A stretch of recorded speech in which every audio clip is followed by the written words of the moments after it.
Olá, começa agora mais um programa Destaques. E a Justiça Federal aqui no Ceará, no centro de Fortaleza, foi sede de uma das entregas do Prêmio Mulheres que Fazem a Diferença de 2024. A iniciativa é da Embaixada e dos Consulados dos Estados Unidos no Brasil. Em todo o Brasil, apenas 6 homenagens foram entregues. No Nordeste, a desembargadora Joana Carolina Lins Pereira, de Pernambuco, foi a escolhida. Ela recebeu a condecoração das mãos da embaixadora dos Estados Unidos, um reconhecimento da dedicação à magistratura. Fiquei extremamente honrada ao saber dessa premiação concedida pela Embaixada dos Estados Unidos. Como juíza federal, fui a primeira a ser promovida pelo critério de merecimento para o Tribunal Regional Federal da 5ª Região. E eu, claro, com essa conquista minha, espero estimular outras estudantes de direito e também juízas, colegas profissionais da área, a buscarem seus objetivos, porque nada é impossível. A gente só precisa realmente de esforço, de empenho e, graças a Deus, a receptividade lá no tribunal tem sido excelente. A juíza é bacharel em Direito e mestre em Direito Público pela Universidade Federal de Pernambuco. Foi técnica judiciária, procuradora do Instituto Nacional do Seguro Social, advogada da União e também procuradora da Fazenda Nacional. A vasta experiência se soma ao fato de ser a primeira juíza de carreira do TRF5, o Tribunal Federal da 5ª Região, a ser promovida a esse nível por mérito. Lá em Pernambuco, o curioso é que nunca tinha havido também uma juíza promovida por merecimento. Agora, bem recentemente, foi que a gente teve a primeira juíza do Estado promovida pelo critério de merecimento para o TJ de Pernambuco. Havia apenas uma desembargadora e era do 5º do Ministério Público. Então, foi mais um avanço aí nessa escada rumo à igualdade. A solenidade ocorreu na sede da Justiça Federal no Ceará, no centro de Fortaleza. O momento foi prestigiado por magistrados, autoridades e familiares. A secretária de Direitos Humanos do Ceará, Socorro França, também apreciou a homenagem. Socorro já foi procuradora-geral da Justiça e secretária das Mulheres do Ceará. Ela é considerada referência em políticas públicas femininas. Efetivamente, as mulheres precisam e continuam precisando cada vez mais colocar as suas posições. Em primeiro lugar, porque nós somos capazes a partir de 1962.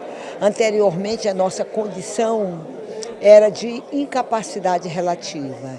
E hoje as mulheres ganharam campo, força, voz e vez a partir da mudança da lei com o Estatuto da Mulher. E hoje nós estamos aqui na Justiça Federal, vendo uma mulher sendo foco de políticas públicas para as mulheres, porque essa honraria é para todas nós, a divisão com todas nós. E hoje a mulher está no mercado do trabalho, hoje a mulher é juíza, é desembargadora, é ministra, hoje a mulher dirige avião, hoje a mulher vai à lua. Enfim, nós somos iguais, como diz a Constituição Federal, independentemente de sexo, de cor e de raça. E, portanto, é uma alegria imensa estar aqui assistindo essa homenagem que é dada à doutora Joana. O fortalecimento da participação feminina no judiciário é sinal de uma sociedade que tem melhorado na diminuição das desigualdades entre homens e mulheres. Mas, segundo a própria desembargadora homenageada, ainda existe muito o que evoluir, inclusive dentro dos tribunais. A gente passou muito tempo, passamos lá no tribunal 7 anos, sem nenhuma desembargadora mulher, desde a aposentadoria da desembargadora Margarida Cantarelli, mas ainda somos minoria, né? De 24 somos apenas 3, e quando a gente olha para o ápice do Poder Judiciário Nacional, que é o Supremo Tribunal Federal, a gente só tem uma ministra, que é a ministra Carmen Lúcia, no universo de 11 ministros, né? Então, a gente ainda está com uma quantidade muito pequena, mas chegaremos lá, se Deus quiser.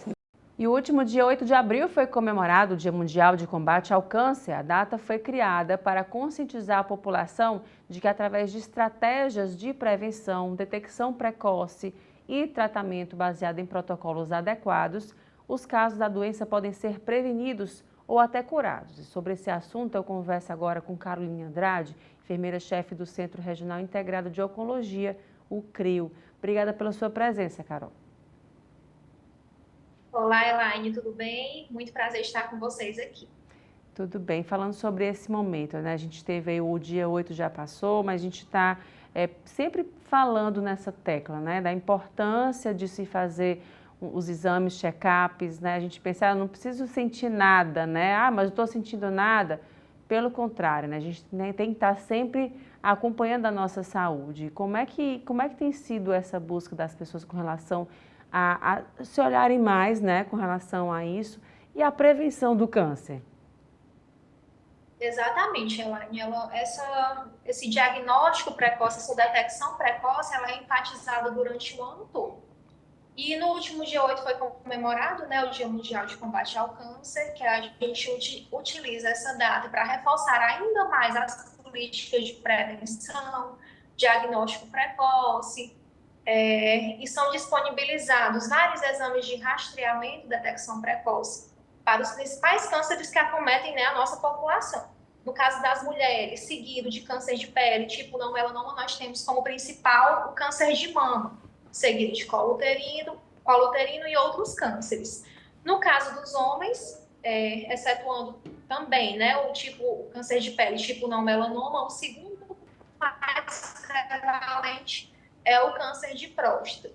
E nós temos medidas de rastreamento preconizadas durante todo o ano.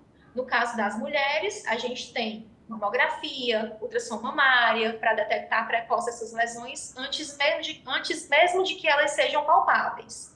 E no caso do homem, a gente tem como reforço a detecção do PSA, né? Que é obtida através do exame de sangue. Caso esse PSA dê alterado, a gente tem toque retal e outros exames adicionais. Com relação ao câncer, né? A gente tem visto, se vocês identificam no consultório, identificam no dia a dia, mais os casos que vêm com maior gravidade entre os homens ou entre as mulheres? Assim, o homem ele demora para poder buscar um diagnóstico adequado? Sim, ainda existe muito um tabu, né? Homens não gostam muito de buscar o médico, não são todos, mas a maioria. Quando chegam, a maioria das vezes os casos já estão avançados, porque é aquele homem que tem aquele preconceito de ir para consulta, ainda existe muito aquele preconceito com o toque retal, sendo que ultimamente o Ministério da Saúde preconiza que o exame de toque só seja realizado caso o PSA dê alterado. Então é muito importante reforçar que esses homens só vão realizar o toque retal, que é muito importante também, somente se o PSA der alterado. Né? Primeiro faz o exame de sangue e após isso, se houver necessidade, é que acontece o toque retal. Então não há justificativa para não comparecer à consulta. Mas algumas mulheres, mudando, né, o gênero, algumas mulheres também deixam agravar muito a situação, principalmente nos casos de câncer de colo uterino, porque às vezes confundem o sangramento da doença com a menstruação, por não conhecer o próprio corpo, por não conhecer seu ciclo menstrual, muitas vezes acabam adiando a ida ao consultório e isso acaba um diagnóstico um pouco tardio. Pois é, e aí falando também nas crianças, né? Como é que tem sido isso, né? O diagnóstico com relação às crianças. A gente fala assim que criança não devia adoecer nunca, né? Ainda mais de câncer, né? Que é algo que é tão agressivo, tão doloroso, tão, enfim, não tem nem palavras para falar, mas como é que tem sido isso com as crianças? Como referência aqui no Ceará, para diagnóstico precoce das crianças, a gente tem o Hospital Infantil Albert Sabin, né? Que é responsável por detectar as doenças oncológicas precocemente. E aí, aqui no CRIO, a gente só recebe esses pacientes quando eles estão já diagnosticados e estão em processo de tratamento, vão iniciar a radioterapia. Nosso centro de referência no Ceará é o Albert Sabin. E no caso, com relação aos trabalhos do CRIO, né? Como é que tem sido esse momento agora, 2024? Conta um pouco para a gente. Nós temos focado muito no diagnóstico precoce. Esse ano a gente já realizou várias campanhas, né, de conscientização, mês de janeiro, fevereiro, que são os meses das cores, né, que a gente tem, colo uterino, das leucemias, a gente sempre busca, durante os meses referentes às oncologias, né, aos diagnósticos, a gente busca conscientizar a população através de postagens nas redes sociais, através de ações na própria instituição, para conscientizar mesmo tanto os pacientes quanto os acompanhantes, para que eles sejam difusores de conhecimento. Para que não somente eles saibam, mas que levem o conhecimento para dentro de casa, para a comunidade, que é muito importante. E aí, falando também dessa questão do câncer, muito se fala dos hábitos de vida da gente, né? Isso interfere diretamente, né? Alimentação, prática de exercício, né? Utilização do álcool, do cigarro, né? A gente tem, infelizmente, agora esse vape aí, né?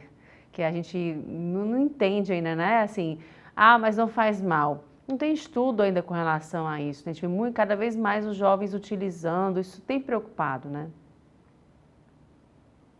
Demais, demais. A gente tem alguns estudos que comprovam que a concentração de nicotina no vapor ainda é maior do que no próprio cigarro.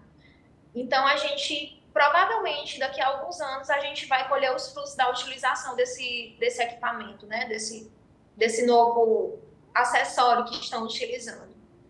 Que não seja da pior forma possível, né? Que não seja da pior forma possível, né? Através das pessoas, infelizmente, indo embora por causa disso, né? Exatamente, exatamente. E aí, falando desses hábitos ainda, né? Nesse mesmo tema, com relação aos hábitos, de que forma a gente pode ter uma vida saudável, né? Ter uma vida mais tranquila e tentar evitar o câncer, né? De alimentação, do cigarro, a gente já falou também, com relação à questão do álcool e da prática de exercício. A prevenção do câncer com relação aos hábitos, ela é bem comum às outras doenças, assim como a hipertensão, assim como o diabetes e outras doenças que a gente conhece. A alimentação mais saudável que puder, consumo de muitas frutas, legumes, muitas fibras, evitar alimentos industrializados, ultraprocessados, os refrigerantes, que alguns refrigerantes que são proibidos até no exterior, a gente utiliza aqui. Para a gente não é proibido, então a gente tem que ter muita noção daquilo que está consumindo, ter hábitos de vida saudáveis também com relação à atividade física, a prática regular de atividade física. O Ministério da Saúde preconiza pelo menos 3 vezes na semana, uma duração de pelo menos 50 minutos, né? Se puder fazer além disso, melhor ainda. Prevenção também a gente utiliza como aquilo que a gente consome nas redes sociais, porque o nosso psicológico ele conta muito também na prevenção de doenças. Quanto mais eu me intoxico com aquilo que eu consumo, visualmente, psicologicamente, corre o risco também das doenças ocorrerem através disso. Não consumo de álcool, né? Que algumas pessoas consomem excessivamente, o ideal é que não consuma. Mas se já consumir, tentar reduzindo isso, pelo menos até parar, e o cigarro, abolição total. Pois é, você falou uma coisa importante, né? Que muita gente não leva em consideração, a questão da nossa saúde mental, né? A gente pensa que não interfere, pelo contrário, né? A gente sabe o quão isso parece que tudo tudo é comandado pela nossa cabeça, nosso cérebro, né? Isso tem importância muito grande na nossa vida como um todo, né? E pensar dessa forma, cuidar da nossa cabeça também é cuidar da saúde como um todo, né, Carol? Exatamente, exatamente. A nossa, como diz, né? Mente sã, corpo são. Então, se a gente está bem da cabeça, nosso corpo também tende a fluir de maneira ótima. E com relação também ao sono, né? O sono, ingestão de água, né? A gente acha que é bobeira, né? Quem está assistindo aí, fica a dica, pegue seu copinho de água e beba, se hidrate sempre, né? Também é importante um sono reparador, né? Não é aquele descansozinho que a gente tem, às vezes também ele é bom, né? Mas você parar um pouco e o sono reparador, o sono da noite mesmo, né? Você se desligar das telas para poder o corpo dar aquela pausa. Exatamente. Estudiosos falam que a gente tem que promover a higiene do sono, né? À noite, evitar ter contato com o celular pelo menos 2 horas antes de dormir. Alimentos pesados também, evitar durante o período da noite, fazer refeições leves. Tudo isso para promover uma higiene do sono, para que o sono realmente seja reparador. Quanto ao consumo de água, água é muito importante. O nosso corpo ele é composto, mais de 70% do nosso corpo ele é composto de água. Então, a água ela vai facilitar que os nossos processos orgânicos ocorram de maneira adequada, que o nosso pensamento, a nossa cognição, ela aconteça de forma adequada, baseado também na nossa ingestão de água. O ideal é que sejam consumidos 35 ml por quilo de peso. Então, não existe aquela história de, eu vou consumir 2 litros de água por dia, vai ser o ideal para mim. Não, isso é baseado, tem que ser baseado no nosso peso corporal. A água que é para uma pessoa de 40 quilos não é a mesma para uma pessoa de 60. Tudo tem que ser baseado nesse cálculo.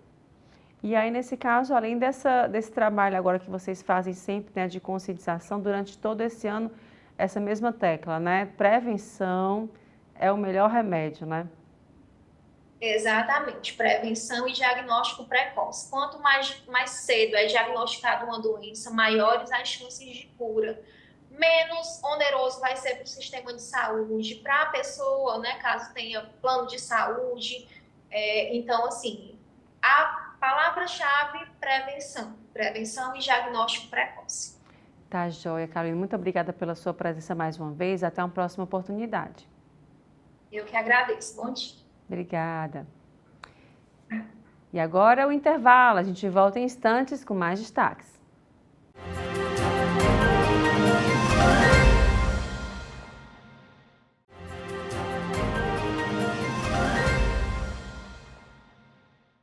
E está prestes a ser votada pelo plenário do Senado uma proposta de emenda à Constituição sobre o porte de drogas.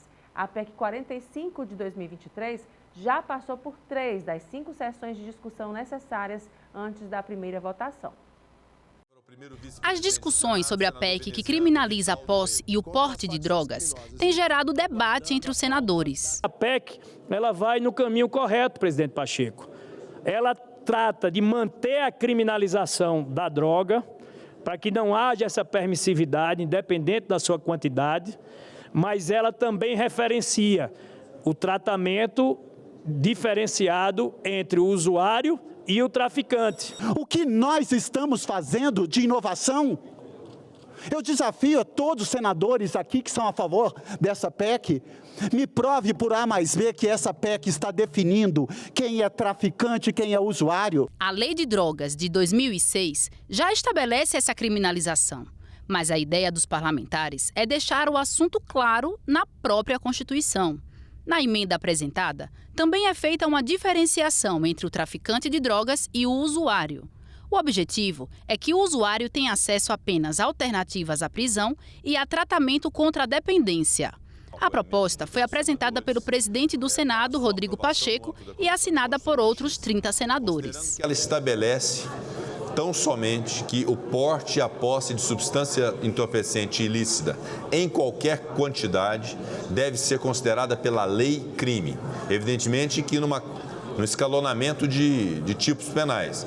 Tráfico de drogas, que é um crime equiparado a hediondo e grave, e o crime de porte para uso, que é um crime, inclusive, que o legislador, em 2006, optou por ter uma pena restritiva de direitos e não uma pena privativa de liberdade, uma pena de prisão.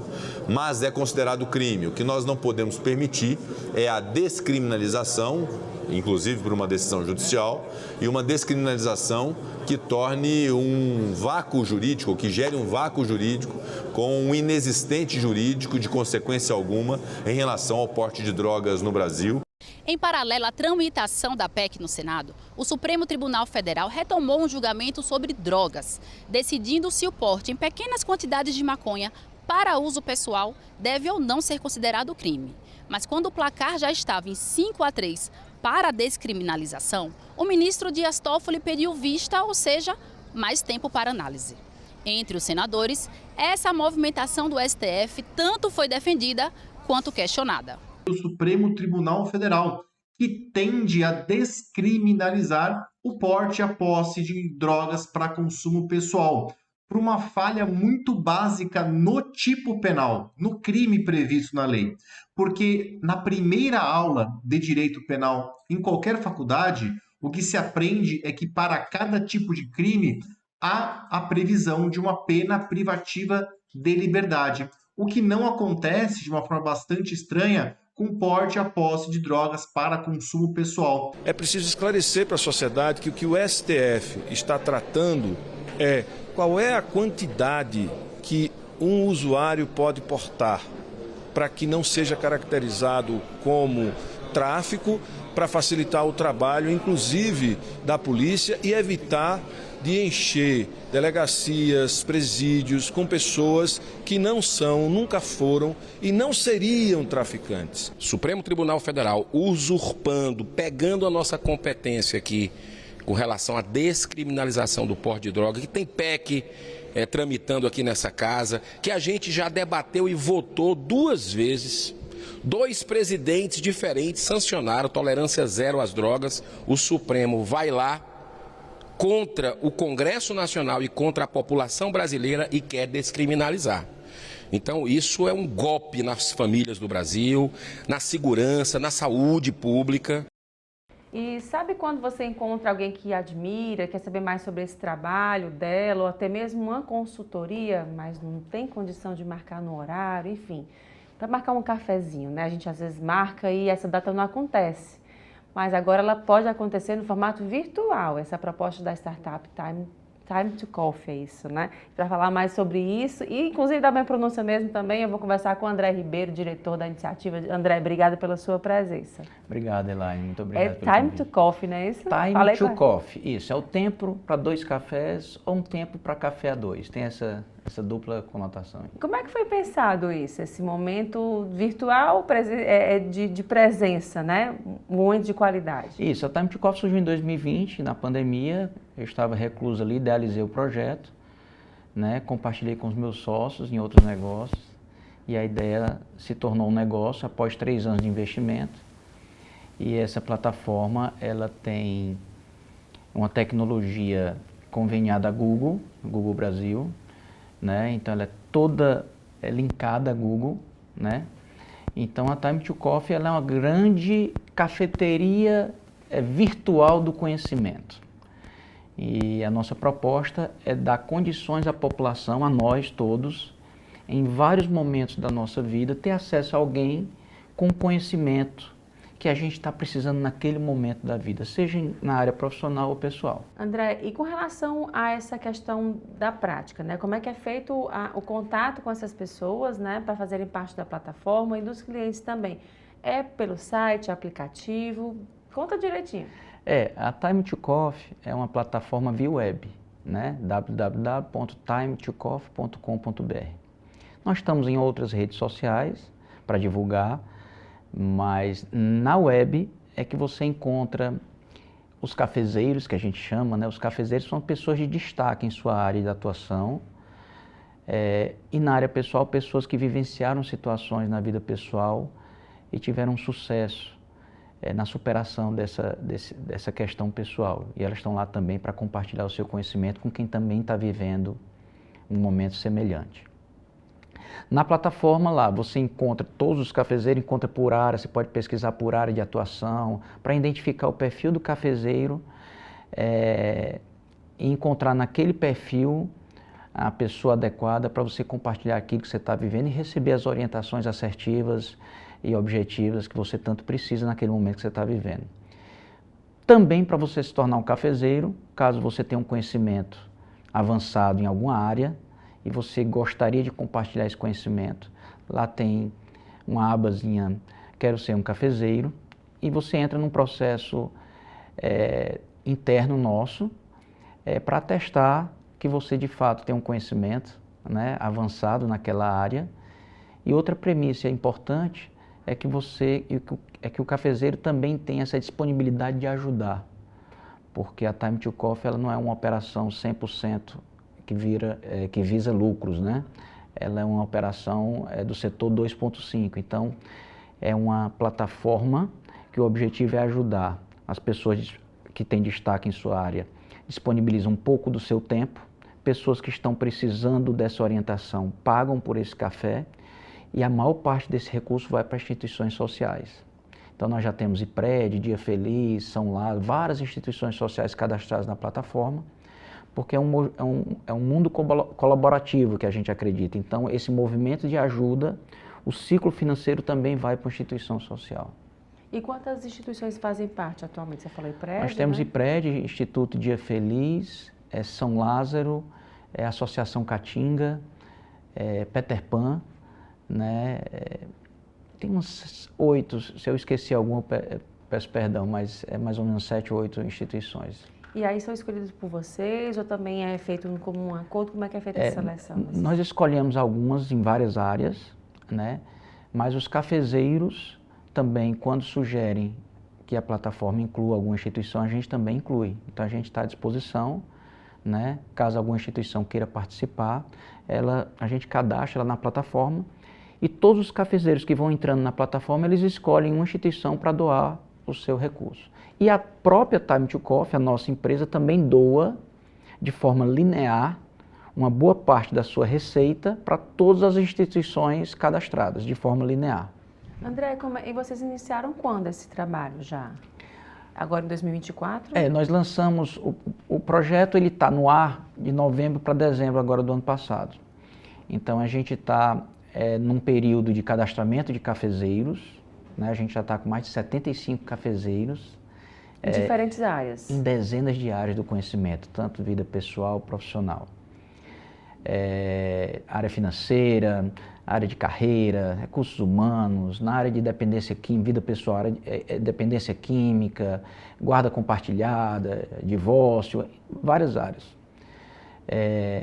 E a previsão é que a partir de maio a gente comece a investir em divulgar a plataforma para o consumidor, né? Para o cliente entender que hoje existe uma plataforma onde ele pode encontrar alguém que tem um conhecimento que ele está precisando, receber uma orientação assertiva e marcar um café online, né?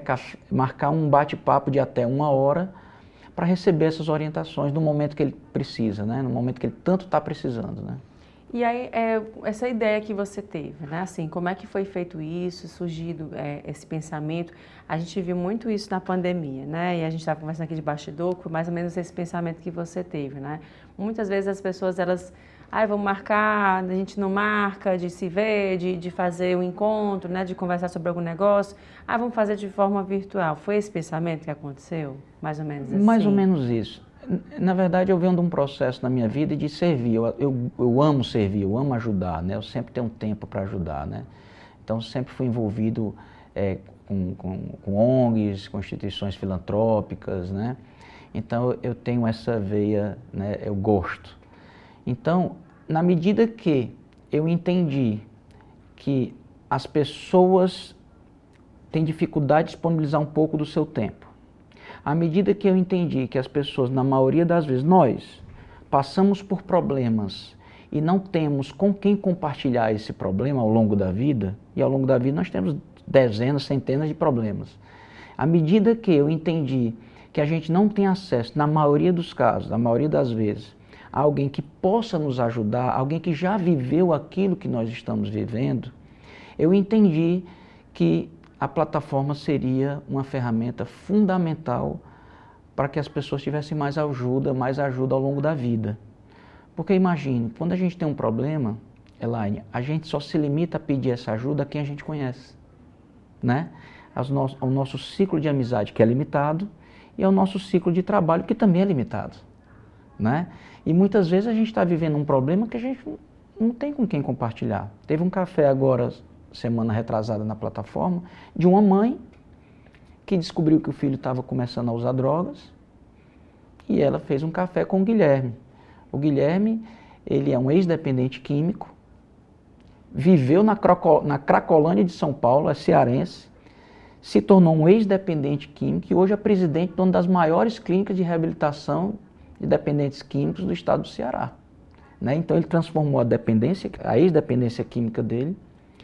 E ele tem uma curva de aprendizado nesse processo enorme, né? Nada mais justo e mais valioso dele compartilhar esse conhecimento com quem tanto precisa. E ele teve esse café com essa mãe, e obviamente que no começo da startup eu estou acompanhando todo o processo, e o feedback dele e da mãe, espetacular, né? A mãe perdida, né? Não sabia a quem recorrer, não conhecia nenhum filho de uma amiga que também estava usando droga, ou seja, não tem com quem compartilhar, né? Ela compartilhou com o Guilherme, tiveram um café de mais de 1 hora, inclusive, até 1 hora, mas o cafezeiro às vezes estende um pouco mais, e ela saiu desse café online, né? Extremamente calma, né, com os caminhos orientados pelo Guilherme muito claro e para ela, e ela disse que foi maravilhoso o momento, né? Então, essa é a proposta da plataforma, é ajudar, né?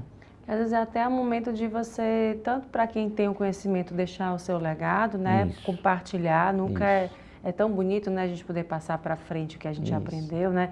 Nem que seja na vida, mas passar para que a gente ajude as pessoas não passarem o que a gente passou, né? E também para quem está passando pela situação de se sentir acolhido, né? De ver que não está sozinho nesse mundo, né? Que pode muito bem saber que tem alguém que entende a sua dor, né? Isso, é exatamente isso que você falou, você acertou, porque a plataforma não é só uma oportunidade da população ter acesso a um conhecimento, mas também a oportunidade dos cafezeiros disponibilizar o seu tempo e compartilhar um conhecimento tão valioso que nós temos.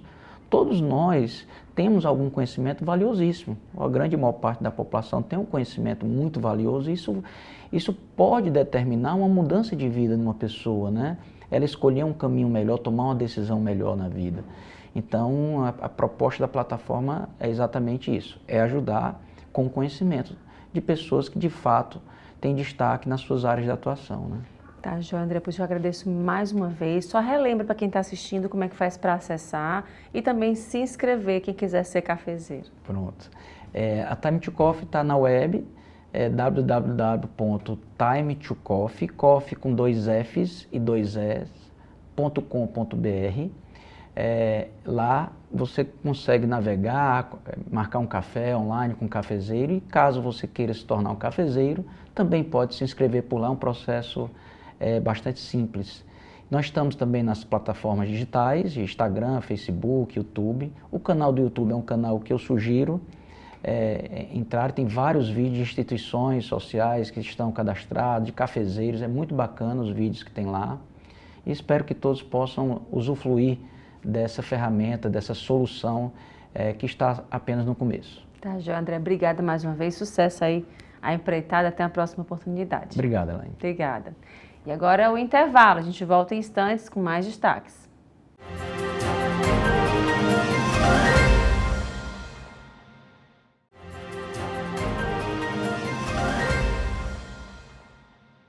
E no mês em que se comemora o Dia Mundial da Saúde, que foi celebrado agora dia 7 de abril último, o Sesc Ceará promove um seminário de saúde em Fortaleza e nos municípios de Sobral, Iguatu e Juazeiro do Norte, com o tema Integralidade na Promoção da Saúde. Os encontros acontecem até esse dia 11 de abril agora. E sobre a programação eu converso com Henrique Javi, diretor regional do Sesc Ceará, está aqui comigo no estúdio. Henrique, obrigado pela sua presença. Super obrigado ao Sistema Fé Comércio, no nosso presidente Luiz Gastão, porque é um espaço importante, porque discutir saúde nunca vai ser demais, né, Elaine? A gente já fica super grato por esse espaço. Pois é, falar sobre saúde, né, mas a gente...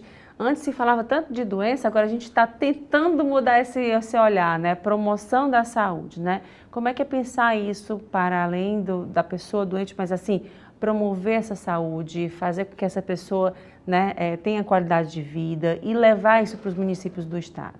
Elaine, eu vou lembrar aqui da minha avó. A minha avó dizia que saúde não tem preço, mas ela tem um valor agregado muito grande. Só que no normal, nós não somos muito hábeis em verificar esse valor da saúde.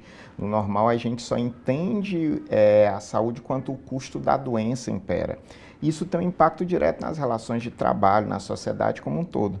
E o Sistema Fé Comércio motivado justamente para isso, mostrando que a saúde é o grande valor que nós temos enquanto sociedade, é aquilo que nos permite ser produtivos, é aquilo que nos permite ser ágeis na nossa entrega e na nossa conformação social, que ela investe nisso, na questão da promoção e da valorização da saúde enquanto bem maior que o ser humano pode ter. E, obviamente, repercute na sociedade, na economia, na política, nas nossas relações como um todo e nos faz nos sentir mais úteis também, nos sentir mais fortes, né? Isso é que é mais importante. Mudar essa chavinha que você colocou, né, da gente pensar mais na saúde enquanto bem do que na doença quando perda, né, que é o foco principal.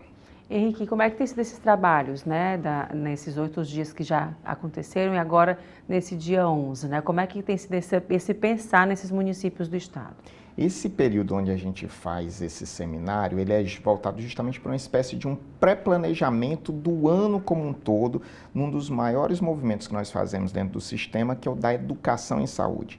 A promoção em saúde, ela exige muito que a gente esteja formatado para levar boa informação, informação de qualidade, como, por exemplo, o espaço que aqui vocês oferecem. Levar essa informação de qualidade, ela faz uma diferença enorme para a promoção da saúde. É a primeira fase, vamos dizer assim, a mais sensibilizadora. Então, a gente trabalha essa semana de seminário alusiva ao Dia Mundial de Saúde, justamente para que a gente programe os principais temas. E esse ano, dentro desse contexto da integralidade, está muito focado em como a gente vai tratar isso nas relações de trabalho, como nós vamos tratar isso no que se diz respeito à saúde mental, que é um tema que é sempre deixado um pouquinho de lado.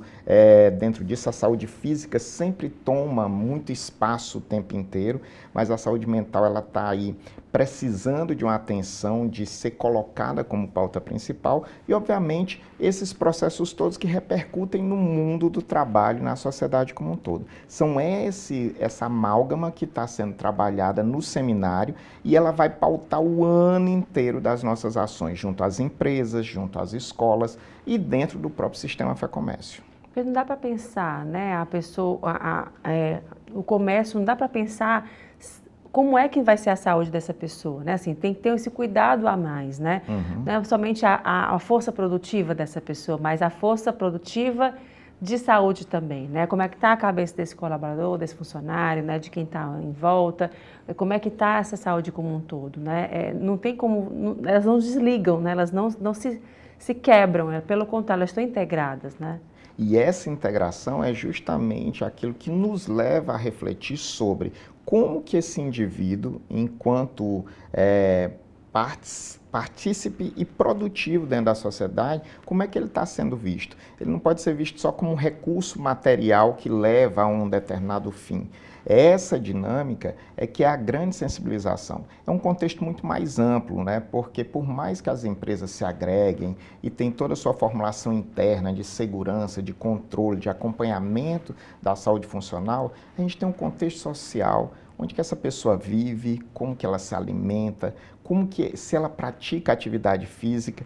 Então, a gente, quanto sociedade, está cada vez mais crescendo esse debate e trazendo para dentro das empresas também a importância disso, de entender o indivíduo como integral, integrado e que isso vai repercutir no cotidiano das suas atividades na empresa, né? É por isso que a Fé-Comércio coloca muito forte essa relevância de que nós não podemos estar desconectados. Essa palavra, eu acho que ela é o grande ordenamento. Foi a que o presidente Luiz Gastão utilizou fortemente quando ele idealizou os fóruns de saúde. Os fóruns de saúde foram pensados com que finalidade? Justamente para entender que esse trabalhador, porque o nosso foco prioritário é o trabalhador do comércio, apesar da nossa ação ser extensiva à sociedade como um todo. Imagine, esse trabalhador, ele tem um contexto social onde ele está inserido e que precisa ser observado. Nós não podemos desvincular e a conexão foi a palavra. Como é que eu conecto o universo da saúde dessa pessoa de forma integral ao universo do trabalho, garantindo os melhores resultados para todo mundo, né?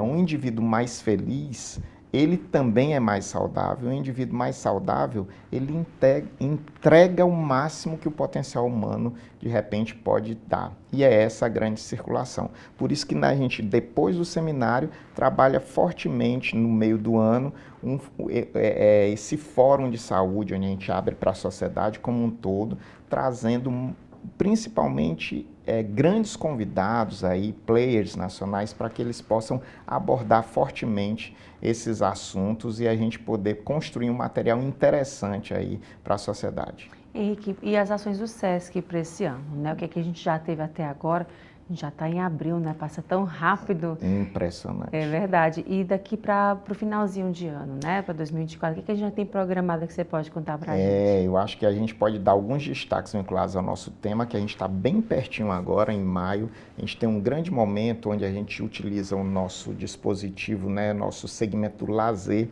A gente tem um super evento importante, que é o Ciclo-Sesc, onde o Ceará inteiro pedala fortemente os 184 municípios, Elaine. É um movimento super interessante, onde a gente consegue colocar os 184 municípios para pedalar, fazendo justamente essa contribuição para que a gente se movimente e, através do movimento, fique mais saudável. Agregado a isso, a gente tem o Dia do Desafio, que é um momento também onde por 24 horas a galera se dedica a ter pelo menos 30 minutos de atividade física para trabalhar também esse aspecto da saúde física e mental. E temos algumas coisas também importantes, por exemplo, essa semana, logo depois do último seminário que acontece amanhã, a gente vai ter o Herança Nativa em Viçosa, uma edição inédita, onde essa programação que reúne justamente as comunidades indígenas, quilombolas, todas as representatividades dos povos que estavam aqui no Ceará antes mesmo da gente ter essa conformação social, são reunidos nesse importante trabalho, e a gente vai ter um show super especial do Geraldo Azevedo lá nessa edição do Herança Nativa em Viçosa. Está todo mundo convidado para, no friozinho da serra, esquentar fortemente esse nosso aspecto cultural. E tem muito mais coisa por aí. E essa dinâmica não deixa de contribuir também, Elaine, fortemente, porque é esse nosso mote, sabe? Todas as ações do SESC são motivadas a nos melhorar enquanto seres humanos, enquanto sociedade. Esse bem-estar é aquilo que a gente mais oferece e convida todos vocês a estarem conosco em todos os nossos eventos. Acompanhe nossas redes sociais, acompanhe aqui o Otimista, que está sempre monitorando o que a gente está fazendo, e a gente acaba conseguindo atingir aí todo o Ceará com nossas ações. Pois é, eu já ia lhe perguntar como é que faz para acompanhar vocês também, para poder ver toda essa programação, porque eu sei que o Dia do Desafio é um dia que é muito esperado no ano, né? Porque todo mundo vai se desafiar e registra lá o seu desafio, nem que seja uma caminhada, uma corrida, pular corda, né? Juntar a família, bota filho, eu já vi muita coisa bacana, é uma ação que movimenta, né? Que mexe as pessoas. Movimenta de verdade. Para você ter ideia, todos os anos a gente tem depoimentos do tipo que, pós o Dia do Desafio, muita gente quebra o paradigma do que eu posso fazer atividade física, né? E a gente precisa compreender que são justamente esses pequenos gatilhos que a gente pode, de repente, ajudar as pessoas a mudarem, assim, a sua visão de como é muito simples você se manter bem, né? Simples porque, na realidade, você vai ver que em qualquer espaço, o desafio mostra isso, que em qualquer espaço, na sala da sua casa, no seu trabalho, você consegue dedicar minutos para essa melhoria. E esse paradigma a gente tenta quebrar. Mas o mais importante, eu acho, de tudo isso, é que essas ações todas, desde a educação, a cultura, o lazer, elas todas se intercambiam sempre com esse mote do bem-estar social. E é só acompanhar as nossas redes sociais. A gente vai estar aí no Instagram, @Sesc Ceará, pode procurar e vocês vão conseguir acompanhar tudo isso. E, obviamente, é muito importante quem estiver nos municípios onde nós temos unidades, né? Tanto o Sesc quanto o Senac, que a gente trabalha hoje de uma forma muito integrada, tanto unidade Sesc como Senac, você tem acesso também às possibilidades, tanto de programação quanto das nossas atividades. Tá, João Henrique, muito obrigada mais uma vez. Venha sempre, porque é sempre bom falar de saúde, falar das ações que vocês realizam. Muito obrigada. Muito obrigado a vocês. Obrigado, Ceará. Obrigada. E mudando um pouquinho de assunto, o Procon Fortaleza aplicou mais de 14 milhões de reais em multas para instituições financeiras com atuação na capital. As empresas são investigadas por publicidade enganosa e empréstimos sem conhecimento dos consumidores. Ao todo, foram 7 empresas multadas. Essas multas variam de 11 mil a 262 mil reais. Somadas, as multas ultrapassam os 14 milhões de reais. A gente está aqui, então, com o coordenador jurídico do Procon Fortaleza, Ayrton Melo, que vai nos dar os detalhes sobre como vai ocorrer a aplicação dessas multas. Doutor Ayrton, parte de que essa operação, essa fiscalização do PROCON? Lucas, essa operação foi deflagrada no ano passado, a partir de reclamações recebidas pelo PROCON, por meio de consumidores que estavam identificando lançamentos em suas contas e também a informação de empréstimos que esses consumidores não tinham conhecimento, que não fizeram e que muitas vezes os nomes foram usados para que outras pessoas fizessem empréstimos em seus nomes. Então, em decorrência disso, o PROCON mandou notificar mais de 100 empresas, ok, que funcionam como suporte de financeiras, as próprias financeiras, e passou a averiguar e pedir que essas financeiras apresentassem documentos para que o PROCON pudesse analisar a linha de funcionamento de cada uma delas. Depois desse intervalo de tempo, de aproximadamente um ano, alguns procedimentos foram convertidos em processos administrativos e acabaram gerando essas decisões que culminaram com a aplicação de multas. Quem eram as principais e quem são as principais vítimas dessas aplicações indevidas das instituições financeiras? Nós identificamos que os idosos, os pensionistas, pessoas vulneráveis, extremamente vulneráveis, na análise que nós chegamos à conclusão, pessoas que muitas vezes seus nomes eram utilizados ou que lançamentos eram feitos em suas contas a partir de contatos que esses correspondentes faziam com essas pessoas e muitas vezes eles só queriam algum tipo de informação e eram levados a esses locais para que contratos fossem firmados nesse sentido e, numa boa parte, eles sequer recebiam esses valores. Coordenador, as duas principais justificativas para a aplicação das multas foram publicidade enganosa e também o empréstimo consignado sem o consentimento do consumidor. Como é que funciona com detalhes essa aplicação? Parte desse ponto da publicidade, principalmente do empréstimo sem o consentimento, ou existe alguma outra justificativa para a aplicação das multas? Não, a publicidade enganosa nós sabemos que o próprio Código define como uma prática infrativa, caracterizada inclusive como um tipo penal, ok? E essas pessoas estariam na condição de consumidores vulneráveis a esse tipo de situação. Na maioria das vezes, você apresentava uma informação a esse consumidor e a prática se traduzia na efetivação de um contrato sem que o consumidor tivesse ciência daquilo que estava assinando e daquilo que estava fazendo. Uma das razões é a aplicação dessa sanção. A outra diz respeito à questão da desobediência, ou seja, o PROCON notificou o estabelecimento para que apresentassem documentos e informações sobre a sua linha de atuação na oferta desses produtos. E o PROCON acabou não sendo atendido da forma como foi solicitada. E também outros elementos que integram o conjunto probatório para que o PROCON pudesse aplicar as sanções que foram definidas e estão sendo noticiadas. Coordenador, para finalizar, para quem nos acompanha, como que faz para poder conseguir um horário aqui no PROCON Fortaleza? Porque, por exemplo, nesse caso da aplicação dessas multas, essas multas estão vindo de uma demanda dos próprios consumidores. Como é que um consumidor que está em dúvida pode fazer para ter o esclarecimento devido aqui no PROCON?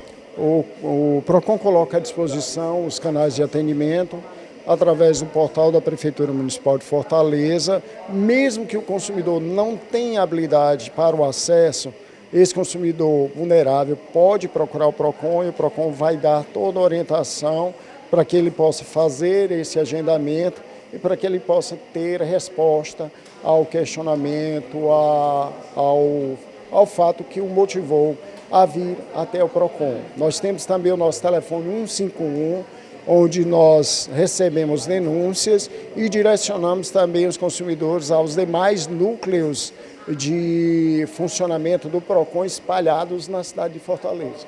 E o atendimento presencial também, né? O atendimento presencial é o que eu acabei de falar, via portal, através de um agendamento no endereço fortaleza.ce.gov.br na aba Defesa do Consumidor. Lá o consumidor pode tanto abrir a sua reclamação virtual, como fazer o seu agendamento para atendimento presencial. A gente agradece a participação do Ayrton Mello, coordenador jurídico do Procon Fortaleza. Essas são as nossas informações e agora eu volto contigo no estúdio. Estão abertas as inscrições para uma nova etapa da Corrida Granado Pink aqui em Fortaleza. O evento esportivo está confirmado para 12 de maio e vai ser realizado no Shopping Iguatemi Bosque. Sobre a ação, eu conversei com Melissa Januzzi, Relações Públicas da Granado e Febre. Olá, Melissa, obrigada pela sua presença. Olá, tudo bem? Tudo bem. Pois é, tem corrida aí chegando, né? E as inscrições já estão abertas. Conta um pouco pra gente. Inscrições já estão abertas, a gente está super animada. É a segunda corrida Granado Pink que a gente está fazendo em Fortaleza. Nós fizemos a primeira no ano passado e foi um sucesso. E agora a gente está repetindo, estamos voltando a essa terra que recebe a gente tão bem. Vamos fazer, vai ser no dia 12 de maio, a corrida Granado Pink, no Shopping Iguatemi Bosque. Vão ser 5 quilômetros. E a gente chama essa corrida, a gente diz que ela é uma manhã de bem-estar e autocuidado. É um percurso leve, gostoso, que todo mundo pode fazer. Quem está começando a correr, é uma boa hora, é uma boa oportunidade. Quem já corre vai fazer uma manhã divertida, leve. É uma manhã de autocuidado, para se divertir. E a gente está animado. E é logo cedinho, né? Não dá nem tempo do sol esquentar, que a gente chama aqui. Exatamente. A gente pegou esse horário cedo, de 6 da manhã, largada às 6 da manhã, justamente para isso, para ser gostoso, para todo mundo poder curtir. Quando o sol está começando a esquentar, a gente já tá acabando. Melissa, e falando sobre esse trabalho, né? Vocês fizeram ano passado aqui, como é que foi a receptividade das cearenses? Foi maravilhoso. Nossa corrida, encerramos as inscrições super rápido. A gente é muito bem recebido aí nessa terra maravilhosa. A gente está muito feliz de poder voltar. A gente tem aqui, no estado do Ceará, e Fortaleza principalmente, né, muitas corridas, né? O calendário de corridas aqui é bem animado, né, bem agitado. E aí vocês agora entrando também nesse calendário, como é que é trabalhar voltado para o público feminino, né? A gente sabe que vocês trabalham com autocuidado, né, com bem-estar feminino. Como é que tem sido isso? Essa nossa corrida é uma corrida que a gente fala ela como é uma manhã de bem-estar e autocuidado. Então, a gente, quando oferece essa corrida para as mulheres, a gente quer que, acima de tudo, seja uma manhã divertida, uma manhã gostosa, uma manhã de esporte, para isso, para tirar um tempinho para ela. A gente trabalha, é a Corrida Granado Pink. A Pink é a linha da Granado desenvolvida especialmente para o cuidado da mulher, as áreas mais sensíveis do corpo da mulher. Então, a gente faz essa corrida pensando nelas, numa manhã especial para elas. A gente tem junto, além da corrida, a gente tem uma arena cheia de ativação, super bacana. Você tem café da manhã, você tem massagem, você tem esmaltação e outras ativações promovidas pelos nossos parceiros.